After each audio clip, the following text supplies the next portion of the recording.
नमस्कार दोस्तों, मैं अंकुर उपाध्याय स्वागत करता हूं आप सभी का एक बार फिर से अपनी नई वीडियो में। दोस्तों, बाजार में तो अच्छी तेजी है, मूड माहौल भी बेहद पॉजिटिव है, लेकिन एक क्षेत्र है जो निवेशकों को परेशान कर रहा है, वो है आईटी क्षेत्र। आईटी सेक्टर में 1.5% की गिरावट देखने को मिल रही है। बाजार के अच्छे समय में यह सेक्टर अंडर परफॉर्म कर रहा है। पहले मैं आपको एक चीज बताना चाहूंगा, जब बाजार गिर रहा था तो आईटी क्षेत्र में बिल्कुल गिरावट नहीं हुई थी, ये हाई पे हाई लगा रहा था। अगर आप जनवरी से पहले आईटी स्टॉक्स की बात करोगे ना, मार्केट तो सितंबर से टूट रहा है और स्टॉक्स तो जून से टूट रहे हैं 2024, लेकिन आईटी में जनवरी के एंड से गिरावट शुरू हुई बड़े लेवल पे। मैं आपके साथ स्टॉक्स के भाव भी शेयर करना चाहूंगा। अगर मैं एचसीएल टेक की बात करूं पर्टिकुलरली, तो आपको दिखेगा इस स्टॉक में 17 जनवरी लाइफ हाई लगा है। 17 जनवरी वाले वीक में 2000 रुपए का, वहां से ये स्टॉक आज 1534 रुपए पे खड़ा है। ठीक है जी, 500 रुपए चला गया 17 जनवरी से आज तक, यानी 2 महीने में। और आईटी स्टॉक्स की बात कर लेते हैं, एक और दिग्गज की बात करता हूं, इन्फोसिस की बात करूं तो इसमें 20 दिसंबर वाले वीक में आपके लिए 2000 का हाई लगा है। 17 जनवरी वाले वीक में 1982 का हाई लगा है और वहां से आज ये स्टॉक आपके लिए 1583 पे खड़ा है। तो करेक्शन इनमें पहले नहीं, अभी शुरू हुई। अब करेक्शन के पीछे का रीजन बताता हूं। पहले रीजन है यूएस मार्केट। 20 जनवरी को ट्रंप साहब कार्यकाल शुरू करते हैं अपना। बाकी इलेक्शंस तो वो जीत ही गए थे नवंबर में, लेकिन उनकी जो शपथ समारोह था, जो उनके हाथ में पावर आनी थी, ट्रंप 2.0 जो चालू होना था, वो 20 जनवरी से होना था। 20 जनवरी से जब उनका कार्यकाल शुरू हुआ, उन्होंने आते ही अपने रंग दिखा दिए और टैरिफ वॉर स्टार्ट कर दी, जिसके बाद मार्केट विचलित होने लगा। और जैसे जैसे उनका कार्यकाल आगे बढ़ता जा रहा है, टैरिफ वॉर का जो प्रेशर है वो अक्रॉस ग्लोबल मार्केट आप कह सकते हो देखने को मिल रहा है। ट्रेड वॉर छिड़ रही है और इसमें सबसे ज्यादा परेशान यूएस ही हो गया है फिलहाल। तो जहां पे आप देखो तो रिसेशन की बात चलने लगी है, जो 15% का अनुमान था 40% हो गया है।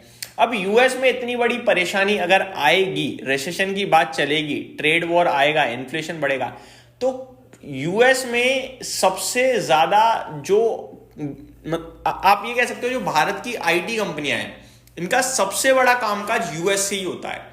अब अगर यूएस में रिसेशन आएगा तो कंपनी स्लो डाउन हो रही है, दैट मींस वो आईटी स्पेंड कम कर देंगी, तो इन्हीं का बिजनेस सबसे कम होगा, इन्हीं का बिजनेस पे सबसे ज्यादा इंपैक्ट आएगा, ठप होगा आप ये कह सकते हो। और उसी का इंपैक्ट आपने देखा। ये सब वो है जो सब हो चुका है और जो अभी थोड़ा और दिख रहा है। अभी यूएस में कोई ग्रोथ आते हुए नहीं दिख रही है। ग्रोथ दिखेगी तो आईटी स्टॉक्स वापस चलने लगेंगे, बट अभी नहीं दिख रही है ग्रोथ तो, और इसीलिए आईटी स्टॉक्स अंडर परफॉर्म कर रहे हैं। ठीक है, अब दूसरी तरफ मैं नजर डालूं तो ऑलरेडी आईटी क्षेत्र टॉप से 20% डाउन हो चुका है। इंडेक्स की बात करता हूं पहले मैं आपके साथ। 46,000 का हाई है, 36,000 पे ट्रेड कर रहा है, 1000 पॉइंट ऊपर से निकल गया, यानी एग्जैक्टली 20% से ज्यादा ही टूट चुका है। ठीक है, स्टॉक स्पेसिफिक भी देखोगे तो वो भी 20% तक टूट चुके हैं लार्ज कैप, और 25-30% मिड कैप। मेरे हिसाब से करेक्शन भी काफी हो गई है। अगर परेशानी है तो उस पर रिएक्शन आ चुका है। अब एक सबसे बड़ी बात, अगर किसी के पास आईटी स्टॉक्स हैं, लार्ज कैप में एचसीएल टेक है या इन्फोसिस है या विप्रो है, तो मेरे को लगता है अब बेचने वाला भाव नहीं बचा है। बेचना था पहले, बेचना था, अब नहीं बचा है। ठीक है, करंट भाव यहां से और गिरेगा, हाँ गिर सकता है, लेकिन अब बेचने वाला भाव नहीं है। देखो, मैं हमेशा कहता हूं शेयर बाजार में ना, जब तेजी होती है तो बहुत ज्यादा हो जाती है, जब गिरावट होती है तो बहुत ज्यादा हो जाती है, लेकिन इस बीच में आपको एक भाव पहचानना है कि एक्चुअल भाव ये है ना, इसकी वैल्यू ये है ना। सिंपल, मैं एक ना बहुत ही शानदार एग्जांपल आपके साथ शेयर करता हूं, जो 1 मिनट लगेगा बस, ज्यादा से ज्यादा। ये एग्जांपल ना मोनीश पवराय जी ने शेयर किया था अपनी वीडियो में। बहुत तंगड़े इन्वेस्टर लगते हैं मेरे को, इनके इंटरव्यूज आप सुनना है, मजा आ जाएगा आपको। इनका मानना है, अगर आपके घर की वैल्यू अगर 1 करोड़ रुपए है, आपको पता है, आप ब्रोकर से हर दिन पूछो, वो एक 1 CRE बताएगा, हर दिन भाव बदलेगा नहीं, लेकिन 1 करोड़ रुपए की वैल्यू है, कभी कोई डिमांड नहीं आ रही है रियल एस्टेट में, तो वैल्यू घटकर आपकी 1 करोड़ से 90 लाख या 80 लाख नहीं होने वाली, वो 1 करोड़ ही है।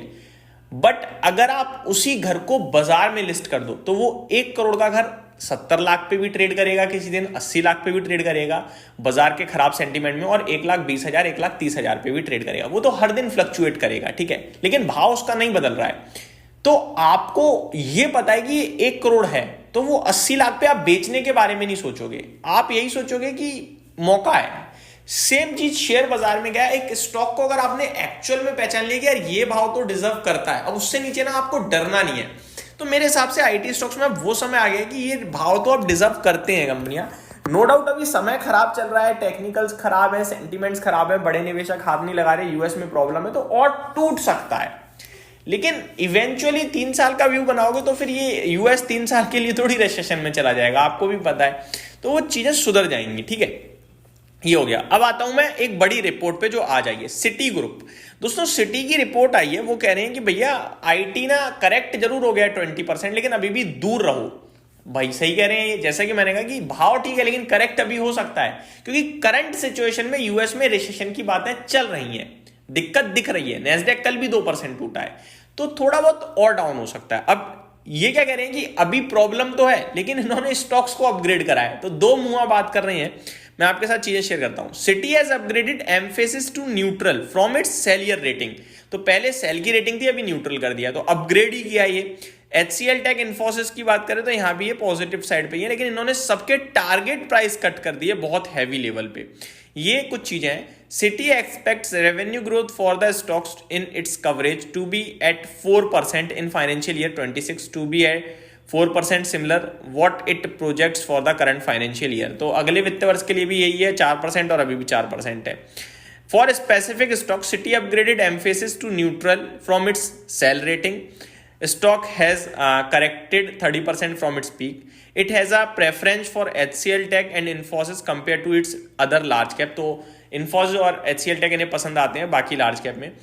सिटी की न्यूट्रल रेटिंग है, rating on 3 IT stocks which include Infosys, HCL Tech and a sell rating on names which include Wipro, Tech Mahindra, TCS, LTI Mindtree।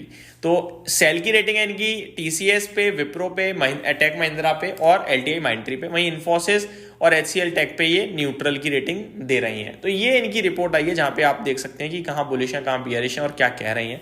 But मेरे हिसाब से अभी आप फ्रेश एक्यूमुलेशन और अवॉइड कर सकते हो खरीदने के लिए, लेकिन है तो ये बेचने का भाव नहीं है। फर्क होता है, अगर आप इस समय बेच कर जाओगे तो शायद 5-10% बचा लोगे कुछ महीनों में, लेकिन इवेंचुअली आप फिर रियलाइज करोगे गलत हो गया। उसकी अपेक्षा आपको करना चाहिए अगर है तो यहां से अगर 5% करेक्ट हो तो आप थोड़ा और डालो, और एडिशनल 5 और करेक्ट हो तो और डालो, और फिर वेट करो, मजा आएगा आपको। और फ्रेश बाइंग के लिए यहां से 5% पे पहला इंस्टॉलमेंट डालना चाहिए और अगेन 5% पे दूसरा डालना चाहिए। स्टॉक स्टॉप की बात करूं तो इन्फोसिस रहेगा एक ऑब्वियस है, HCL टेक रहेगा एक ऑब्वियस है। मिड कैप से मेरे को कोफोर्ज अच्छा लगता है, वहां पे आप ध्यान दे सकते हैं। परसिस्टेंट अच्छा लगता है, ये आपके लिए स्टॉक्स जो अच्छे लगते हैं। बाकी विप्रो भी मेरे को कुछ इस समय खराब नहीं लग रहा है, वो भी अच्छा लग रहा है। यही समाप्त करता हूं इस वीडियो को, उम्मीद करता हूं डिटेल्स पसंद आई होंगी। Thank you so much for watching this video, have a great day guys.